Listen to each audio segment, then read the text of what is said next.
Buenos días a todas, aquí en compañía del licenciado Adriano. Buenos días a todas. Vamos a dar recogiendo la acogida que tuvo mis palabras sobre la historia y de que para poder entender nuestro presente siempre hay que entender el pasado. Vamos a tomar yo digo que ya esto va a ser como una serie. Inclusive el licenciado Adriano me decía que podemos invitar gente para temas específicos que nos abran un tema que sea de mayor interés. El nombre que se le ha puesto a este trabajo es Panamá, una mirada al pasado y una visión al futuro. Así que vamos a empezar con la primera presentación. Bueno, es un gusto verlas y hablar con ustedes el día de hoy. Eh, la doctora me ha presentado, creo que pues, tal cual como acaba de decir, creo que es como un pequeño proyecto que a mí me parece muy interesante para poder desdoblar un poco estas grandes preguntas de por qué, un poco las preguntas sociológicas de por qué el comportamiento de los panameños es tan complejo. Particularmente, yo siempre he dicho que Panamá es un país digno de un estudio, ¿no? Porque es un país con una convergencia de culturas muy particular en un espacio muy pequeño de población y en un territorio muy pequeño.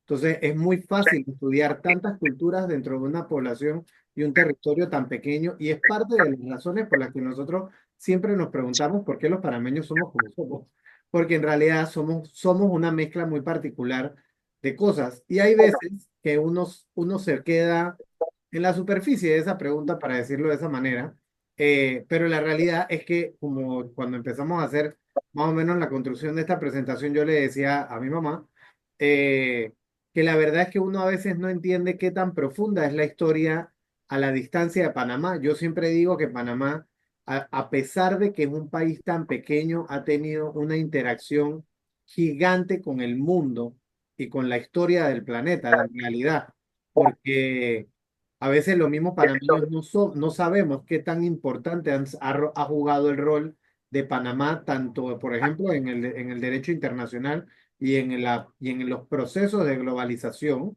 Dicen que sin el Canal de Panamá, la globalización del mundo nunca hubiese sucedido. O sea que nada más para entenderlo así y comprendiendo que la globalización es un proyecto comercial y de ideología del mundo que tiene más o menos unos 200 años sucediendo. O sea que podríamos imaginarnos de realmente hace la importancia de lo que es Panamá, ¿no?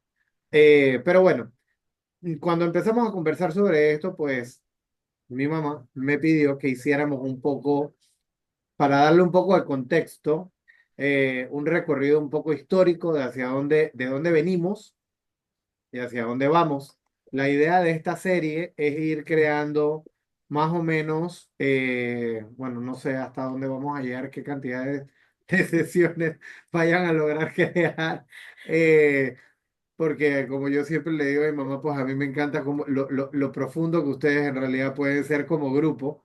Eh, pero la idea es ir creando una serie de sesiones que vayan explicando las diferentes etapas de Panamá, y pues un poco de la historia, ¿no? Entonces, para hacer un pequeño recorderis, pues nuestra historia se divide en nuestros libros en 5 etapas. Y digo en nuestros libros porque ya existe un movimiento pues moderno de decir que ya la edad contemporánea debe ser separada, y crear una etapa que se llama la etapa de la tecnorrevolución, que dicen que es la que nosotros vivimos actualmente, que es una etapa en donde así como sucedió la revolución industrial, ahora la tecnología ha revolucionado el mundo moderno y vivimos una época en donde esos procesos tecnológicos han influido en la percepción humana en su funcionamiento en el tiempo, que en realidad es lo que hace y juega el papel de cómo las edades se van cambiando en las etapas de la historia.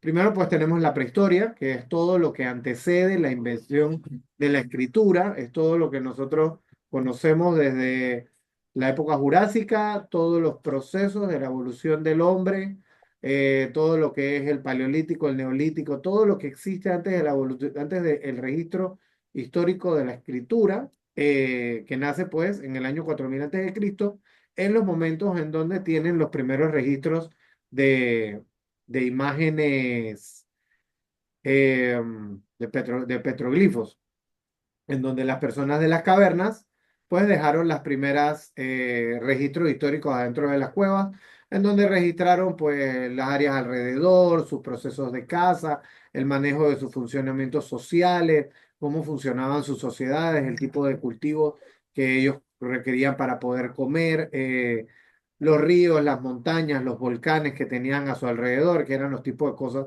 que normalmente registraban en las paredes de pinturas en las cuevas. De ahí entonces salimos a la Edad Antigua, que básicamente es el periodo de las grandes civilizaciones y culturas. Encontramos todo lo que es la cultura mesopotámica, los egipcios, los babilónicos, los romanos, los griegos, todas las grandes culturas asiáticas entran dentro de ese periodo de la Edad Antigua, que por ejemplo nosotros en Latinoamérica las estudiamos muy poco, pero el desarrollo de las culturas asiáticas durante los periodos de la Edad Antigua fue significativamente más avanzado que la mayoría de las culturas que nosotros encontramos. En nuestro libro de historia, esto por ejemplo es una referencia que yo siempre digo, que todavía nosotros vivimos una diferenciación de la etapa de la historia muy colonialista, ¿no? Porque en realidad nosotros siempre estudiamos a los griegos, a los romanos, a los egipcios, estudiamos muy poco del Asia y no estudiamos casi nada de América. Y durante todo ese periodo, por ejemplo, de la Edad Antigua, están las grandes civilizaciones de los aztecas, los mayas y todo lo que fueron la parte de las civilizaciones indoamericanas del norte de Estados Unidos, que también tuvieron un desarrollo muy importante. Eh, y bueno, y de ahí entonces esa época acaba cuando cae el Imperio Romano de Occidente, que nace entonces la Edad Media con la caída del el Imperio Bizantino. En ese momento, cuando que se da el nacimiento de la Edad Media, que pues fue caracterizada por el solapado de la versión de los grandes emperadores y las grandes civilizaciones, en donde todos eran dueños o emperadores de grandes territorios y nace esa primera percepción de la creación de microestados basado en el concepto de los reyes, en donde el concepto de estos primeros emperadores o los primeros faraones que pensaban que sus poderes de emperadores nacían de este concepto divino de poder conquistar grandes territorios. Entonces, esas generaciones de generaciones de emperadores, faraones, etcétera, fueron creando conceptos familiares y esos conceptos familiares nacieron al principio de los reyes.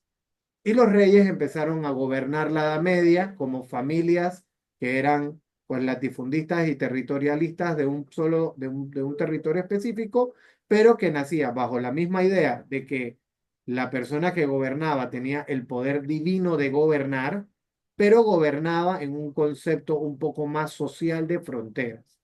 Empezaron a nacer algunos acuerdos y tratados internacionales para empezar a delimitar los procesos de fronteras. Y de ahí entonces recorre todo el proceso del medioevo, para decirlo así, pasan todos los procesos de las cruzadas, todo ese ejercicio del desarrollo de Europa, hasta entonces el descubrimiento de América en 1492, que es donde nosotros conceptualizamos el nacimiento de la Edad Moderna.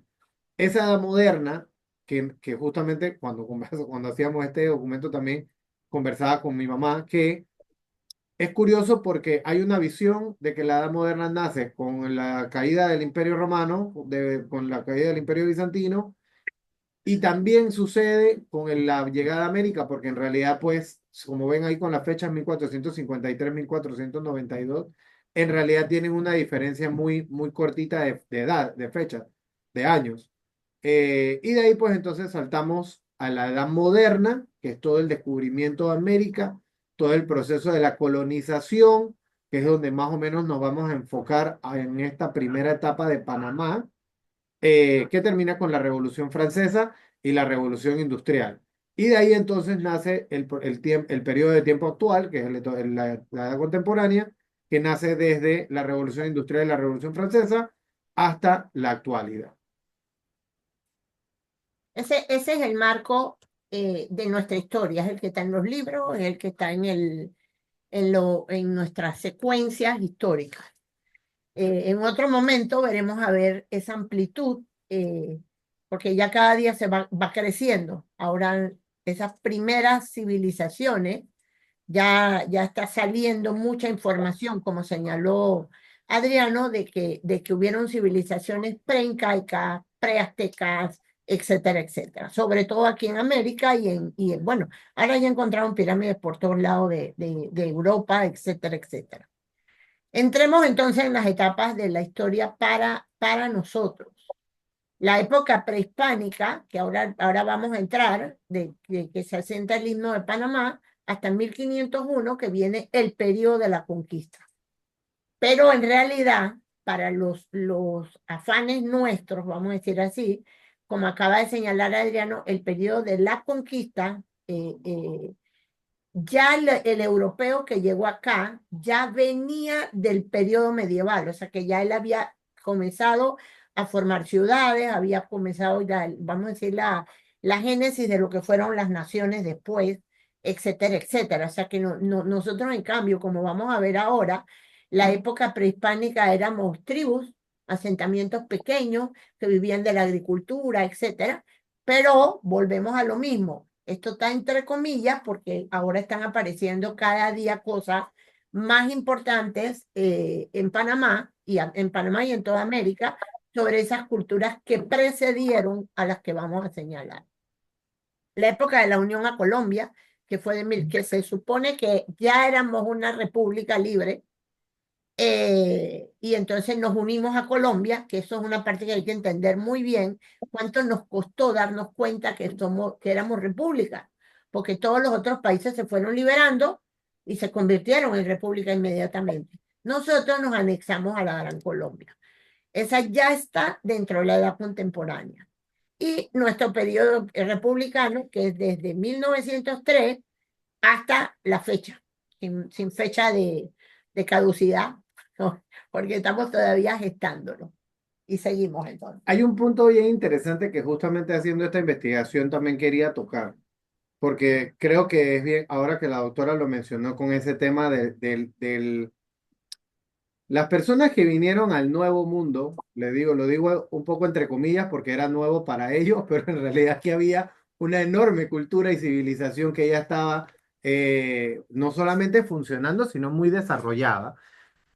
Fueron personas que sí, el Europa de 1492, que ya justamente había cerrado todo ese proceso semimedieval y ya había arrancado el proceso del Renacimiento, ya era una Europa con una visión mucho más moderna de funcionamiento social. Era una Europa que ya estaba buscando sistemas de salud, era una Europa que había modernizado muchos de sus procesos de accesos urbanos, había modernizado sus sistemas de gobierno, ya había varios países que habían empezado a picar un poco dentro de los conceptos de tener gobiernos en donde sí había un monarca, pero existía representación por parte del pueblo. Algunos ya tenían algunos inicios de los principios de lo que eran senados y capitolios, por ejemplo. Tanto, por ejemplo, Francia, el Reino de Inglaterra, ya habían empezado a tocar el concepto de la democracia un poco más desarrollado desde el punto de vista moderna, pero hay muchas versiones de esto, pero una de las grandes versiones que es importante para donde vamos a aterrizar es que los europeos que vinieron en los primeros viajes de colonización eran los más tradicionalistas que venían de Europa. No eran los europeos con una visión súper moderna de asentamiento. Muchos eran europeos que de hecho no se sentían tan cómodos con la modernización de Europa y venían a colonizar un área para mantenerlo un poco más tradicional y buscar un lugar más tranquilo donde vivir, para decirlo de esa manera. porque venían un poco cansados y un poco huyendo de esa Europa que todos los años venía modernizándose a través de un proceso muy grande. Entonces, y es importante decirlo porque muchas veces nosotros nos preguntamos, pero ¿en qué momento? ¿Por qué se supone que Latinoamérica y sobre todo Latinoamérica, Sí, porque no pasa con Estados Unidos. porque no pasa con Estados Unidos? Porque los colonos norteamericanos sí ya venían con una visión más desarrollada de gobierno y ellos vinieron a desarrollar otro concepto de desarrollo colonial en el norte de América. Ellos sí tuvieron, perdón, la colonización de Holanda, de holandeses, de ingleses, que ya ellos estaban más altos, alemanes, ellos en ese desarrollo que está señalando Adriano, ya estaban conquistando democracias, aunque nos parezca complejo, pero ya iban hacia esos caminos, mientras que España, acuérdense que precisamente al pisar América, ella se comienza a consolidar como España, porque no, pues estaba totalmente invadida precisamente por los turcos. Bueno, en realidad no son los turcos, los otomanos, y ellos se comienzan a funcionar como imperio. Y es el nieto de la reina Isabel la que logra el imperio más grande, la que llamamos Carlos V, que fue cuando entramos en la época de la conquista. Fue Carlos V el que colonizó América Latina entera, porque la colonizó completa. Claro. En cambio, lo que quedó allá en los Estados Unidos comenzaron a entrar franceses, ingleses, etcétera, y formaron el preludio de la Revolución Americana, porque ellos querían libertad y formaron un país totalmente diferente como son Estados Unidos y Canadá. Y guardémonos lo que está pasando ahora mismo, porque por eso lo queremos decir, porque miren cómo son los ciclos de la historia. Sí, y justamente por eso mismo lo menciono, porque realmente es muy importante cómo esa percepción social de las personas que vinieron a conquistar América ha influido hasta el sol de hoy en la percepción cultural de lo que nosotros somos. Porque los latinoamericanos, no todos los iberoamericanos somos así. Los latinoamericanos particularmente, todavía hay un estudio muy interesante de Andrés Oppenheimer que habla de que los latinoamericanos vivimos en la nostalgia porque nosotros todavía seguimos, cada vez que mencionamos una cosa, hablamos de algo que sucedió hace 50 años como si fuese algo bueno. Siempre hablamos como si fuese hace 50 años o hace 100 años o hace 150 años a las cosas eran mejores, porque vivimos en un concepto de tradicionalismo colonial que nos impusieron desde que llegaron aquí todas las personas que nos vinieron a conquistar, tratando de enseñarnos que desarrollar nuestra mente culturalmente no era algo tan bueno. Eso, y es importante de mencionarlo en ese proceso de la conquista.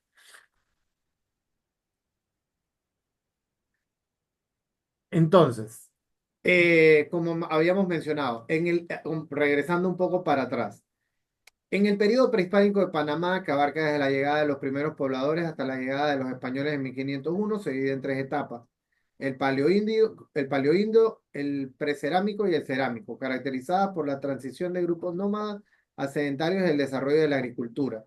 Las etapas del periodo prehispánico, que son el paleoindio, del 9500 antes al 8000 antes de Cristo. Los primeros pobladores eran nómadas que se dedicaban a la caza, la pesca, la recolección. Estos tres periodos particularmente, que en realidad desarrollan mucho más que el concepto del trabajo de artesanías y solamente cómo vivían en sociedad, narran mucho el concepto místico religioso de cuál era su creencia social y de cómo fueron evolucionando en ese pensamiento. Desde el periodo del paleoindio hasta el proceso cerámico, en realidad fueron culturas que fueron entendiendo su entorno, al igual que fue con el proceso del desarrollo del hombre, y fueron creando un proceso de civilización que fueron entendiendo del indio que empezó a ser nómada pues al indio gregario que se quedaba en un solo lugar y empezó a desarrollar un hábitat social de civilización. En este periodo, en Panamá particularmente, y esto es algo que muy poco todavía se ha empezado a estudiar porque no hay tanta información, pero ya hay algunos museos, por ejemplo, el Museo del Hombre Panameño, que ya abrieron, entiendo que abrieron otra nueva ala adentro de la Ciudad de las Artes, tiene un pedazo de la exploración de esto.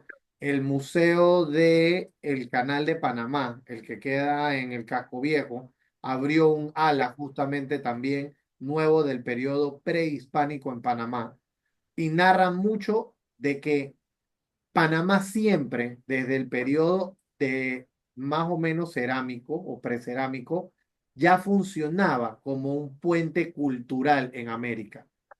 Ya existen registros arqueológicos en donde dice que hubo culturas que vinieron, por ejemplo, que intercambiaban información y cosas entre los aztecas y los mayas y cruzaban a través de Panamá. Y de hecho, parte de la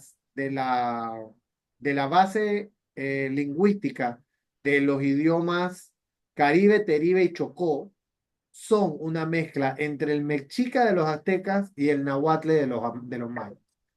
Entonces, ya desde esa época existía lo que en realidad Panamá siempre ha sido, que es un puente cultural. Es un área en donde se han intervenido dos desarrollos de las regiones grandes de América y se han encontrado en este lugar. Y eso ha producido un fenómeno muy particular, que es más o menos a lo que vamos a ir llegando poco a poco, de que en realidad la visión de Panamá siempre ha sido un país de tránsito eso es una de las situaciones culturales que ha afectado muy particularmente a Panamá. Siempre las personas que han venido a desarrollarse en Panamá lo hacen con una visión de yo voy a ir a sacar algo de provecho y después me voy a ir a un mejor lugar.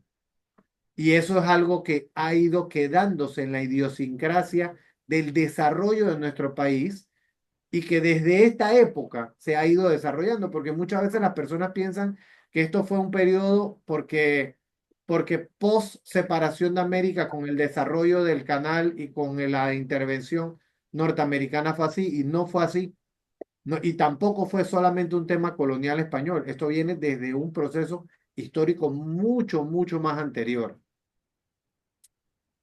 Lo que estamos tratando de que quede bien claro es que las informaciones que nosotros tenemos previas, o sea, la época prehispánica, es mucho más que todo esto. Solo que son excavaciones y trabajos que se están viendo recién. Todas deben haber leído, las que están aquí en Panamá, que Sitio Conte, por ejemplo, está haciendo grandes descubrimientos y ya saben cómo se llega, si uno visita Sitio Conte, cómo esas poblaciones, lo que está señalando Adriano, que venían de otro lado, comerciaban con Colombia, vamos a decirlo así, y comerciaban de Costa Rica para arriba. Y éramos un lugar de tránsito y si hay una cultura, que esto es bien importante también. Nosotros creemos como que el oro o la plata la encontraron en Perú, en México, etcétera. Los españoles se llevaron un montón de oro de Panamá. En Panamá sigue habiendo mucho oro y muchos minerales. Es bien importante que nos vaya quedando esas ideas que ahora nos parecen como, ay, esto acaba de pasar. Entonces, significa que el poblamiento del Istmo de Panamá comenzó hace 9.500 años, que las primeras civilizaciones fueron ciudades, tribus, etcétera. Y las primeras aldeas, o sea, los asentamientos, cuando la gente se quedó en un lugar, fue aproximadamente hace 3.000 años. Y claro, cuando se quedaron, como estaba señalando Adriano, comenzaron a cultivar y comenzaron a cambiar de agricultura y se asentaron en la costa, se asentaron en la parte, en diferentes partes y pues ya sabemos que fueron poblaciones que vinieron de Centroamérica, nahuas y mayas, y que comenzaron a funcionar de los dos lados, que venían de Colombia también. Hay un tema muy importante que en algún momento debemos separar y darle un rango muy importante, y es el grupo de cultura barriles, que tiene una significación muy importante a Panamá y que fue un grupo que quedó ahí, quedó en el área de Chiriquí y poblaron Panamá del 300 después de Cristo al 900 después de Cristo. Y tal vez es una de las culturas más sofisticadas de la época y que nos explica una transición muy, muy particular porque las estatuas y estos que han quedado ahí tienen rasgos negroides y asiáticos. O sea que es todo un tema de estudio ahora mismo esas áreas de ahí, y inclusive la escritura y todo lo que llaman las piedras blancas, etcétera, y todo lo que ellos llegaron hasta Coclé, porque hasta en el valle está esa cultura de las paredes y los escritos y los grandes mapas que les permitían a ellos viajar por esta región. En Sitio Conte también hay calzadas, literalmente, o sea, carreteras que demuestran que esa cultura, la que está en Sitio Conte, se movía a varios lugares. Y entonces conforman estas tres regiones que son el Gran Chiriquí, el Gran Coclé y el Gran Darién. Y entonces es que llegan los primeros europeos, con Rodrigo de Bastida, Juan de la Casa, Núñez de Balboa, etcétera, etcétera. Y entonces inicia la conquista del Istmo de Panamá. En ese momento, la primera llegada de Cristóbal Colón a Panamá en su cuarto viaje, él hace un recorrido por las costas de Panamá. Hace el recorrido por la Bahía de Almirante, la Laguna de Chiriquí, la Bahía de Portobelo, el norte de Veraguas, el archipiélago de las Mulatas. Funda la población de Santa María de Belén, que justamente es en la desembocadura del río Belén, allá al norte de Veraguas. Pero más allá de la exploración de Colón, en realidad fue un reconocimiento de las costas de la bahía, ¿no? Porque en realidad es en 1501 que después entra Rodrigo de Bastidas a hacer esa exploración mucho más profunda. Uy, se fue. Que entra a hacer esa exploración mucho más profunda del, de la exploración del istmo. Debemos quedar claros en ese momento que para Colón él había llegado a las Indias. Hay mucha discusión histórica sobre eso, pero lo que es una realidad es que hasta que no se descubre el istmo perdón, el Mar del Sur, no sabían en realidad dónde estaban como un hecho histórico.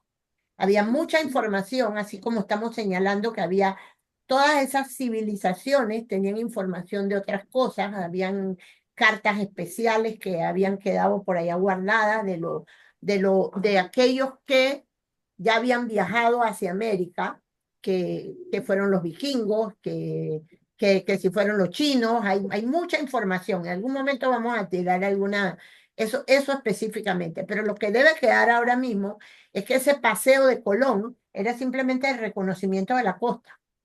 Ellos no sabían que habían llegado a otro lugar que no eran las Indias, aunque hay muchos escritos también adentro de España que ellos ya sabían que ellos iban a otro lugar porque tenían datos de los vikingos, tenían datos de los chinos, etcétera, etcétera, que ya también comerciaban, inclusive todo el litoral pacífico del otro lado.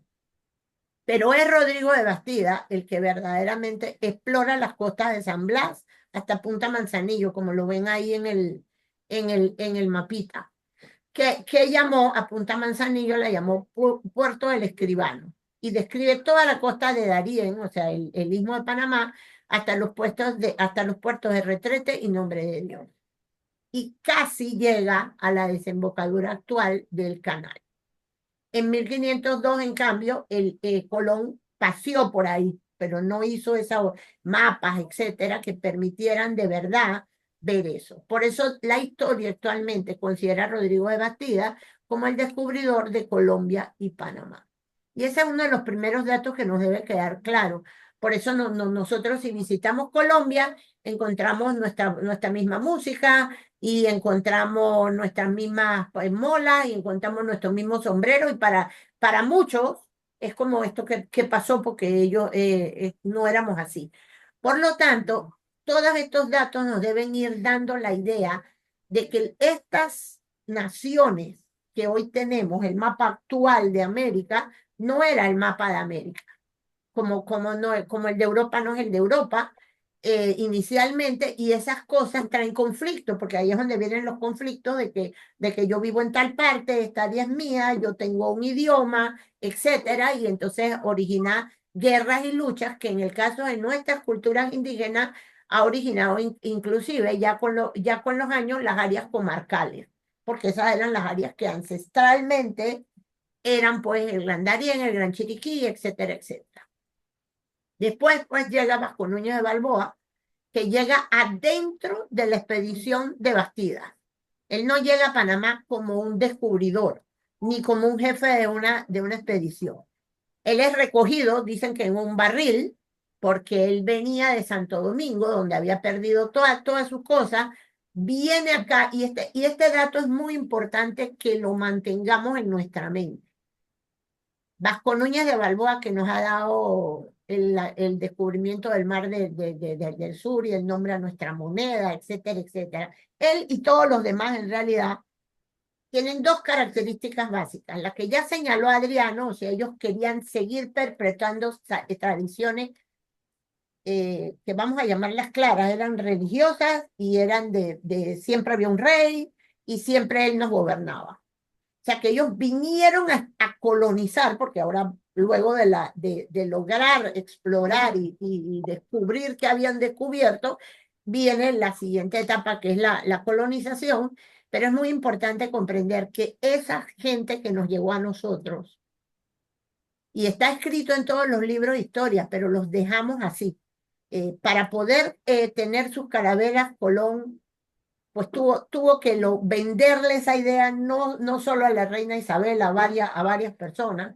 hasta que la reina Isabel le da el dinero suficiente para venir, pero vinieron en son de pillaje. Esto es lo que necesito, yo necesito oro y necesito vivir de lo que ustedes encuentren por allá y vamos a seguir colonizando.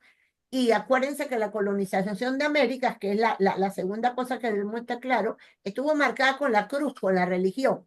Y con esa posición de religión, nosotros debemos estar claros de que esas dos premisas, no sé si Adriano quiere agregar otra, porque son muchas, la otra sería que siempre fuimos en un lugar de intercambio de mercancía, deben estar en nuestra mente claramente, porque priman todavía el día de hoy en lo que está sucediendo en Panamá.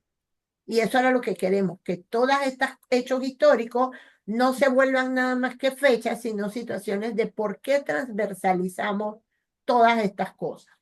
Llegando entonces Vasco Núñez de Balboa, es que vamos a iniciar verdaderamente la etapa de conquista, porque había que conquistar todo este territorio. Y este territorio se llevó a cabo entre 1500 y 1550. Y se fundan Santa María la Antigua, Nombre de Dios, Acla y después la ciudad de Panamá, que si se fijan, todo está allá arriba en la costa de Darién, y en cambio la ciudad de Panamá es fundada en 1519, la ciudad que hoy llamamos Panamá Viejo, y sí fue fundada por decreto, con un mapita, con una designación, con un gobernador, porque como dice Adriano, traíamos normas de España y esas normas las vemos en la arquitectura. Siempre en todos nuestros pueblos está la oficina de gobierno y está del otro lado la iglesia. Y eso marcó la colonización nuestra.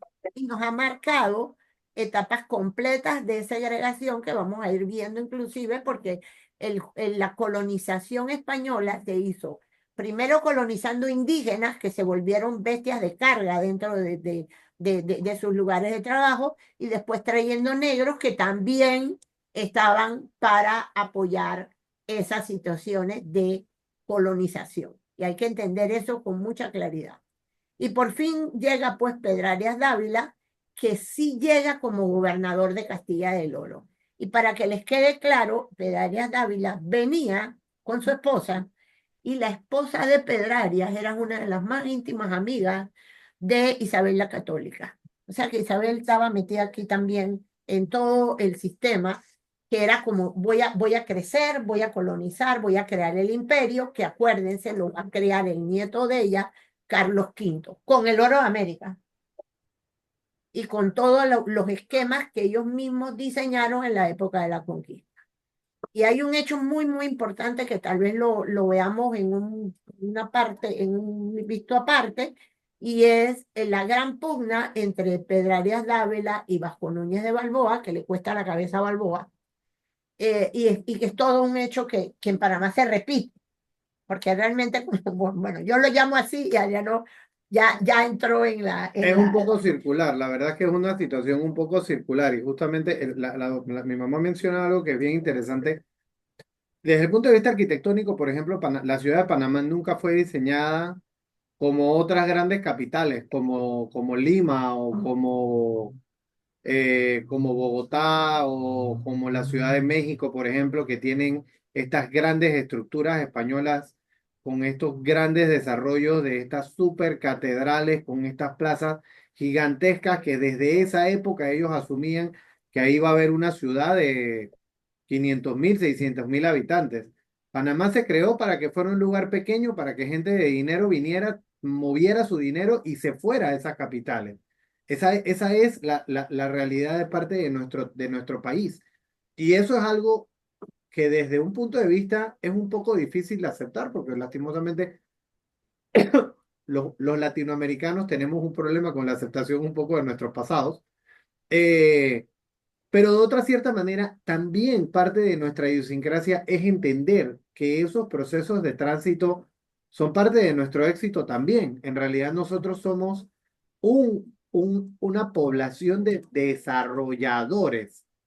A través de nosotros pasan personas que hacen grandes cosas en otros países también y debemos aprender a poder entender que ese ejercicio del desarrollo tiene muchas importancias en su experiencia cultural y que justamente parte de ese problema idiosincrático que tenemos los panameños, que ahora nos preguntamos que por qué seguimos votando de esta manera y por qué la mitad de la población no se sabe el himno del Panamá y por qué la mitad no sabe historia, es porque esos procesos de tránsito lastimosamente se han quedado un poco intrínsecos en nuestro ADN de memoria y todos los panameños, a pesar, y es curioso porque yo siempre digo, los panameños somos una población muy extraña, porque los panameños no somos migrantes, no somos grandes migrantes, a los panameños no nos encanta migrar.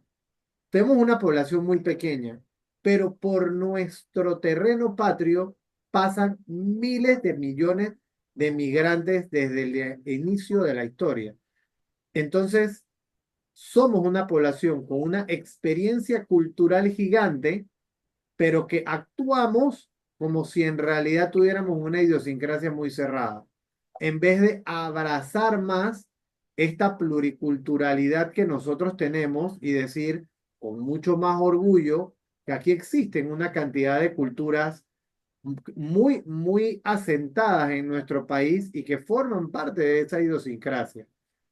Entonces, ese ejercicio, por ejemplo, que nace desde la misma visión del desarrollo de la ciudad, nace desde la visión de Pedrarias, que en realidad tampoco estaba tan contento de ser solamente el gobernador de Castilla, porque él quería ir más hacia el sur, eh, a buscar más oro. a buscar más oro, pero se da cuenta que en realidad todo el oro que total iba a pasar para Europa de vuelta iba a pasar por Panamá.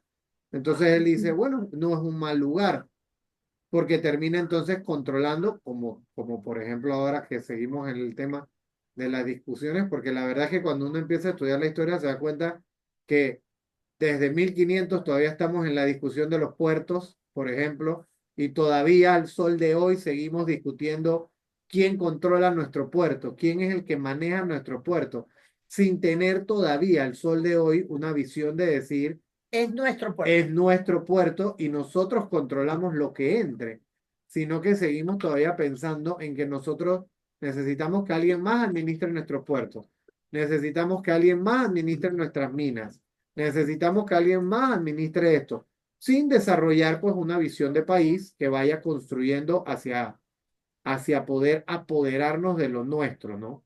Yo la verdad es que cuando uno hace estos ejercicios, de estos análisis, hacia atrás uno se da cuenta que uno a veces piensa que nuestra historia tiene un problema de hace, no sé, 100 años, y a veces la gente dice, no, es que los problemas de Panamá iniciaron después del Tratado Jaibuno Varila, o que los problemas de Panamá empezaron a suceder con la dictadura militar. Ahora salió un documental, si alguno ha tenido la oportunidad de verlo, la película que está en el cine ahora mismo de Torrijos Papá. la de Torrijos Papá, del el hijo del tigre y la Sí, pulga, que está muy buena, creo que recopila una parte de la historia de Panamá muy interesante, a pesar de que pues es una historia bien biográfica de la figura de Omar Torrijos, me parece que tiene una historia bien interesante, pero cuando uno hace, y creo que es más o menos el objetivo de esta serie que quiere crear mi madre, es ir haciendo un poco esa recopilación histórica, de ir entendiendo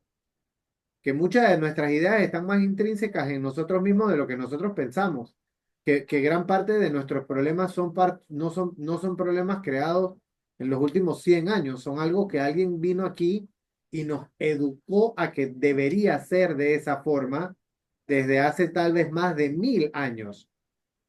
incluso miren, ahí lo dice lo que están viendo.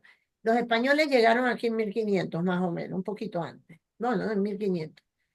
Pero fue en 1550 que ellos deciden quedarse aquí. Ellos no sabían si se iban a mover, por eso es muy, muy importante entender que quienes vivíamos aquí, o sea, nuestros primeros grupos indígenas, también iban de un lado para otro.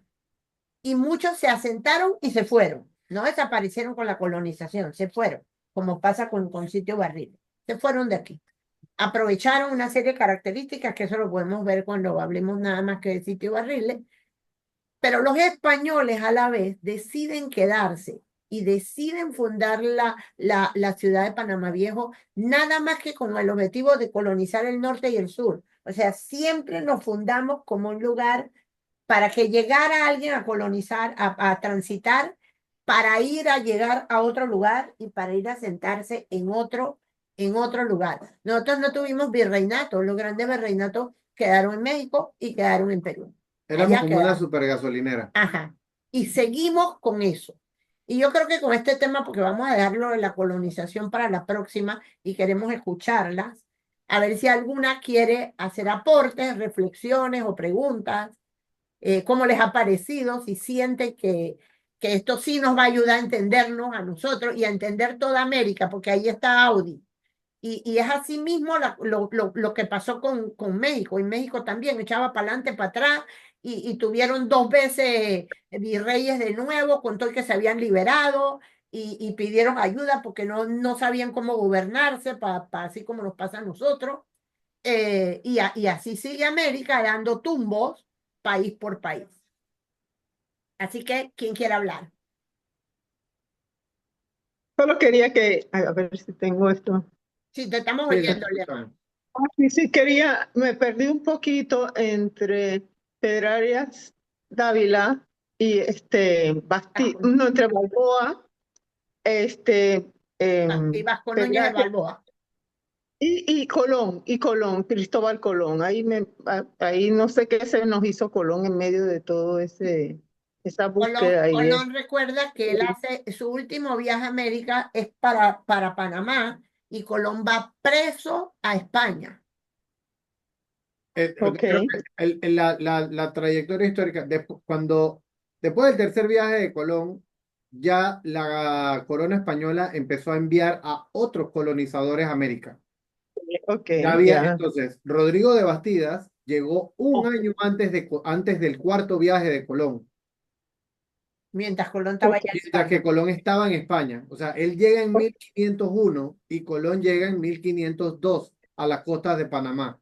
Entonces, en ese viaje, que en realidad Rodrigo de Bastidas llega en 1500 a Colombia y se queda 2 años recorriendo hasta que llega casi que al cauce de Panamá, ahí deja otra Otra ciudad. población y se regresa.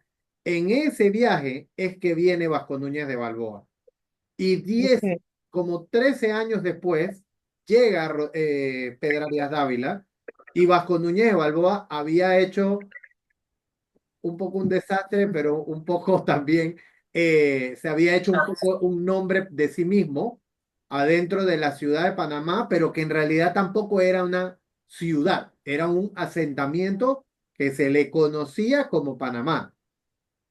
Ujú. Y ya en ese momento, en la corona española, ya se estaba empezando a hablar de que entonces hubiese un asentamiento ya más de ciudad, porque para España hay una lista de requisitos que debe tener una ciudad para llamarle ciudad. Entonces, cuando Pedrarias Dávila llega, él viene con el mandato de cumplir esos requisitos, de que tenía una cierta cantidad de población, que tenía que tener ciertos niveles de infraestructura, que tenía que tener esto y tenía que tener lo otro. Y cuando llega, encuentra pues a este señor bajo Núñez de Balboa, medio dueño y señor un poco de la ciudad, y empieza a tener conflictos con él porque él pues se autodenomina este gran descubridor del proceso de, ajá, de nombre de Dios, este gran hacendatario de un poco de la ciudad, y se dan cuenta que en realidad pues él tenía una agenda un poco muy personal sobre el desarrollo económico de lo que estaba haciendo. Había tenido un enorme conflicto con el proceso de los indígenas, que en realidad, por ejemplo, Pedrarias se apodera mucho de eso, porque Pedrarias cuando llega, y esta parte es una historia poco conocida de Pedrarias, pero Pedrarias en realidad fue muy famoso como un gran azotador de indígenas en América. Él se le llamaba la furia de Dios, la ira de Dios, le decían, porque él venía con una idea muy de conquista hacia la eliminación de la población indígena. De hecho, él tiene de hecho, yo tengo uno de esos libros por ahí. Él tiene un cruce muy grande con Bartolomé de las Casas, con su concepto del desarrollo indígena, eh, con el cual tuvo muchos choques, pero en realidad Pedrarias fue una figura bastante compleja dentro de ese tema. Pero bueno, esa fue más o menos el tránsito histórico, ¿no? O sea, Yo quiero agregarle ahí a Lesma y a todas que cuando los primeros colonizadores, bueno, los primeros descubridores, porque ellos ni siquiera habían empezado a colonizar hasta que realmente se funda la ciudad de Panamá, ellos pasaron muchas penurias. Quiero recordarles que en realidad el asentamiento madre de España quedaba en La Española, o sea, quedaba en Santo Domingo. Y allí es donde estaba el eje de las cosas de España. Ellos llegaban primero a Santo Domingo y después llegaban a Panamá. Y después recuerden que se mudaron a Cuba, porque las islas están antes, o sea que tú llegabas de España, parabas en Santo Domingo o parabas en Cuba y entonces venías para tierra firme. Les daba más tiempo de recalar las naves y todo lo demás. Cuando ellos comienzan a colonizar tierra firme, y esto va a ser la pauta de todos ellos, les fue muy complejo. Lo que comían los españoles, lo que bebían los españoles y lo que necesitaban ellos para vivir, no estaba en América. Aquí no había pan, aquí no había vino, aquí no había animales como llamamos hoy, animales de comer, o sea, de casa, el buey, de casa. de pastizaje. Ellos no, nuestros indígenas comían venado, comían otras cosas. O sea, que una vez que ellos se les acababa, ya llegaban aquí casi sin provisiones porque suficiente a la que gastaban en el mar. Llegaban aquí y si ellos no encontraban comida en sus poblaciones, y la característica de nosotros, recuerden, nunca ha sido grandes extensiones cultivables, sino el comer de frutas, etcétera, etcétera. Ese es un tema que a mí me gustaría mucho transversalizar entre la forma en que cocinaban los indígenas, que ha desaparecido en América, y los españoles trajeron. Es cuando se funda la primera expedición fuerte que llegó a Panamá, es precisamente la de Pedraria, que viene con mujeres además. Son las primeras mujeres que tocan Panamá, las primeras mujeres españolas que tocan Panamá. Entonces ellos sí llegaban, ellos venían de la corte del rey. Entonces trajeron un montón de comida y de cosas. Pero los que estaban aquí se estaban literalmente muriendo de hambre. Y todo se compraba con oro. No era que el que estaba aquí, Pedrarias iba a llegar y le iba a regalar la comida. El sistema es muy, muy complejo. Entonces, al ser un sistema muy, muy complejo, la consecución de bienes era sumamente costosa y muy difícil, costosa en dinero, que no había, que era oro lo que circulaba, y costosa en conseguirlo. Entonces ellos se tenían, por un lado, que hacerse amigos de los indios, los que los indios aceptaron. Porque acuérdense que como se vivía en tribu, los mismos indios se peleaban una con los otros.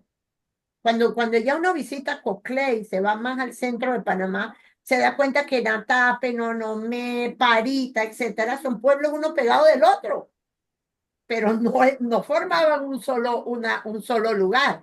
Cada uno de esos caciques era dueño de su pedacito y ellos intercambiaban algunas cosas. Entonces, colonizar grande, o sea, que todos esos caciques había, aquí murieron muchos caciques, aquí quedó un resabio muy, muy fuerte que nosotros no lo vemos en nuestro libro de historia, sino fundaron Natá. Natá es la segunda ciudad. ¿Y por qué fundan Natá? Porque como no conocían todavía Pacheco y para todos esos lugares, ellos se van a las llanuras con el ganado que trajeron. Y ese es el primer ganado, el primer asentamiento ganadero en Panamá está en Natá. Entonces fue que ellos comenzaron a tener ganado para comer y no que tenía que venir la vaca, vamos a decirlo literalmente, adentro del barco. Que si ustedes vieran, yo me acuerdo cuando yo llegué a Europa por primera vez y vi la Santa María, yo decía, no, pues, yo venía en un barco, pero cuando yo vi eso, yo decía, ¿y aquí dónde cabía la gente? Porque era una cosita que tú caminabas y se acababa el barco. Entonces, para contestarle bien al lema, este proceso no fue nada fácil. La gente se moría, la gente se enfermaba, la gente peleaba cosas, era una lucha titánica para sobrevivir. Por eso es que hay que transversalizar que nuestro país siempre ha vivido robándonos los unos a los otros. Porque eso fue lo que pasó. Vasco Núñez de Balboa no tenía permiso para moverse de ahí. El que debió haber encontrado el Mar del Sur era Pedraria. Y entonces, ¿ustedes por qué creen que se llama adelantado del Mar del Sur? Porque se adelantó. Espérese, que estoy ocupada. Él se adelantó y entonces encontró el Mar del Sur. Y claro, con la llegada del Mar del Sur, y ahora mismo yo no recuerdo bien cuando es el viaje de Magallanes, fue que supimos que la Tierra era redonda, que le podíamos dar la vuelta, pero todos esos que llegaron ahí no tenían la menor idea y venían de cualquier pueblito de España que estaban tratando de salir adelante. Aquí los que primero llegaron que sí eran de la corte, que sí sabían leer y sí sabían hacer cosas y llegaron con sacerdotes y todo lo demás, fue Pedraria. Y mujeres, botín muy importante, porque sin mujeres tú no hacías familia, y sin mujeres tú tenías que crear, que eso lo vamos a transversalizar si es que todos estos temas le interesan. ¿Por qué nosotros tenemos un mestizaje tan temprano? Porque indudablemente los españoles se mestizaron enseguida, no tenían mujeres. De hecho, Vasco Núñez de Balboa descubre el Mar del Sur porque se mestizó y lo hizo Pizarro y lo hicieron todos. Doctora, Dígame. doctora, ¿y cuándo se dieron cuenta que no habían llegado a la India, sino a un nuevo territorio? ¿En qué tiempo se dieron cuenta? Con el descubrimiento del Mar del Sur y cuando Américo Vespucci logra hacer el mapa de América, que vuelvo y repito, ya lo tenían. Pero son como 100 años después. Son 100 años. En realidad, o sea, darse realmente de cuenta como que el mundo supo que eso era otro océano, fueron como 100 años después del descubrimiento del Mar del Sur. Carlos V fue el que supo que él había conquistado Eso, otro lugar. Disculpen, yo me tengo que retirar porque tengo que ir a dar clases de historia, justamente. Vamos a ver si cerramos la grabación. La grabación, Sí, ok. vamos a cerrar la grabación y dejamos unos 5 minutos porque yo en 5 o 10 minutos sí me tengo que